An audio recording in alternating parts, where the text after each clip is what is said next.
இன்றைக்கு நாம் ஏசாயா 22ஆம் அதிகாரத்தை தியானிப்போம். ஆண்டவருக்கே மகிமையும் கனமும் ஸ்தோத்திரமும் உண்டாவதாக. தரிசன பள்ளத்தாக்கின் பாரம். தரிசன பள்ளத்தாக்கு என்பது எருசலேம், ஏலாம் என்பது பெர்ஷியா, பெர்ஷியா என்பது இன்றைய ஈரான், கீர் என்பது பாபிலோனில் உள்ள ஒரு பட்டணம், பாபிலோன் என்பது இன்றைய ஈராக்.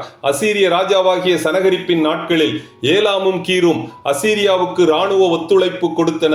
அசீரிய ராஜாவாகிய சனகரிப் எருசலேமை நோக்கி படையெடுத்து வருவதை அறிந்த யூதாவின் ராஜாவாகிய எசேக்கியா ஆண்டவர் யூதா ஜனங்களை சனகரிப்பிடமிருந்து தப்புவிப்பார் என்று விசுவாசித்தான்.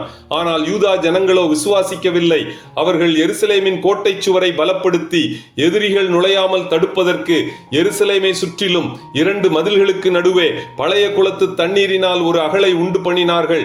எசேக்கியாவின் அரண்மனை விசாரிப்புக்காரனும் பொக்கிஷக்காரனுமாகிய செப்னா சனகரிப்பின் கையில் அகப்பட்டு பட்டயத்துக்கு இரையாவோம் என்று பயந்து கன்மலையில் தன் பிரேதம் புதைக்கப்படுவதற்கு கல்லறையை வெட்டினான்.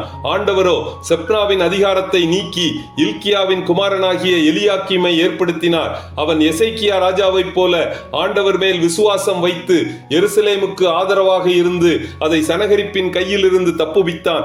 ஒருவரும் பூட்டக்கூடாதபடி திறப்பதற்கும் திறக்கக்கூடாதபடி பூட்டுவதற்கும் எலியாக்கீம் அதிகாரம் பெற்றார். வெளிப்படுத்தின விசேஷம் 3ஆம் அதிகாரம் 7வது வசனத்தின்படி இதே அதிகாரத்தை இயேசு கிறிஸ்துவும் பெற்றிருந்த காரணத்தினால் எலியாக்கீம் இயேசு கிறிஸ்துவின் நிழலாகவும் மாதிரியாகவும் இருக்கக்கூடும்.